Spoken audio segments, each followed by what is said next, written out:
અને હવે આગળ વાત કરીએ તો એક મહત્વના સમાચાર મળી રહ્યા છે। અમદાવાદમાં 77મા પ્રજાસત્તાક પર્વની ઉજવણી કરવામાં આવી રહી છે। મકરબા પોલીસ હેડક્વાર્ટર ખાતે ઉજવણી થઈ રહી છે। લોકતંત્રના આત્મસન્માનને સૂર્યોદય થયો હતો। દેશ દુનિયાનું સૌથી મોટું લોકતંત્ર દેશ બન્યું હતું।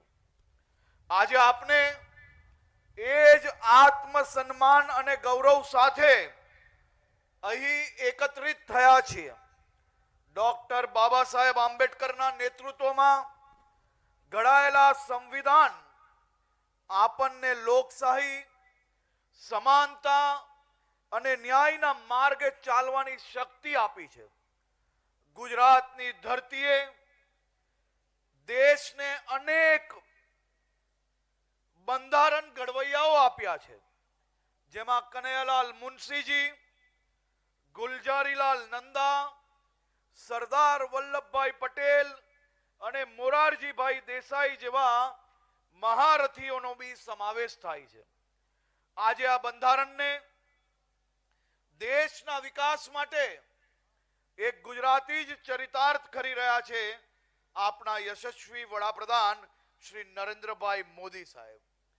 આજના દિવસે ભારત માતાના જયકારની ગુંજ અલગ છે, ઉર્જા આપનારી છે।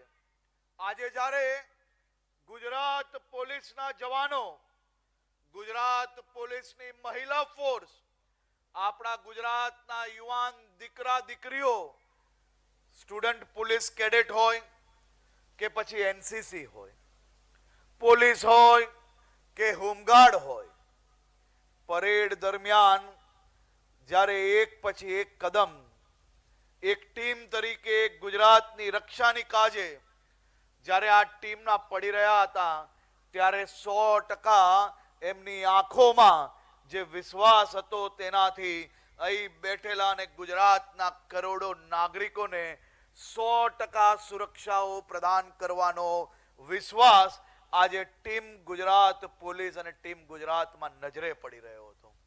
પરેડમાં ભાગ લેનાર ગુજરાત પોલીસના સૌ જવાનો અને ગુજરાતના સૌ યુવાન દીકરા દીકરીઓ, તમે ગુજરાતનું ભવિષ્ય છો।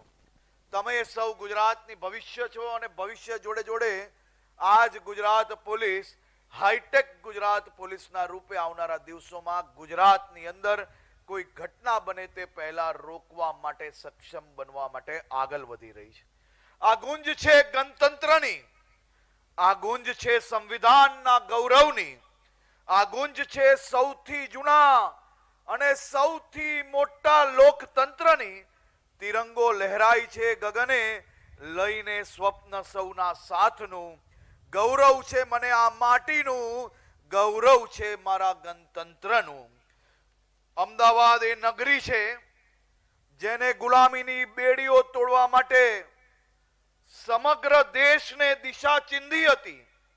સાબરમતીના સંત મહાત્મા ગાંધીએ જ્યારે અમદાવાદમાં આશ્રમ સ્થાપ્યો ત્યારે આ નગરી સત્ય અને અહિંસાની પ્રયોગશાળા બની।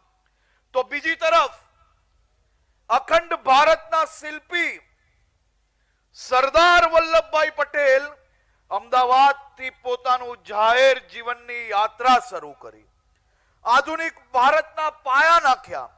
આ ભૂમિ ગાંધીના શાંતિ મંત્ર અને સરદાર સાહેબના લોખંડી મનોબળનો સંગમ છે। સ્વતંત્રતા સંગ્રામમાં અમદાવાદનું યોગદાન એ અતુલનીય છે। આ પવિત્ર ભૂમિ પરથી જ બાપુ સત્યાગ્રહીના જ્યોત જગાવી હતી। 1930ની ઐતિહાસિક દાંડી કૂચની શરૂઆત પણ અમદાવાદની અહીંથી જ આ જ ભૂમિથી શરૂ થઈ હતી, જેને બ્રિટિશ સામ્રાજ્યને પાયા હલાવી દીધા હતા। ગાંધી અને સરદારની સ્મૃતિઓ જાળવનારું અમદાવાદ અને વડાપ્રધાન શ્રી નરેન્દ્રભાઈ મોદી અને કેન્દ્રીય મંત્રી શ્રી અમિતભાઈ શાહના દૃષ્ટિવંત નેતૃત્વ વિકાસના અવનવા સોપાનો પાર કરી રહ્યું છે। મુખ્યમંત્રી શ્રી ભૂપેન્દ્રભાઈ પટેલના સ્થિર અને સંકલ્પબદ્ધ માર્ગદર્શન હેઠળ ગુજરાતે વિકાસના જે નવા માપદંડ સ્થાપિત કર્યા છે તેનો આપણને સૌને ગૌરવ હોવો જોઈએ. ગુજરાતે વિકાસ કર્યો છે, પણ તે માત્ર ઉપર છલ્લો વિકાસ નથી, પરંતુ સર્વ સમાવેશક, સંતુલિત અને ટકાઉ વિકાસ છે. નભમાં લહેરા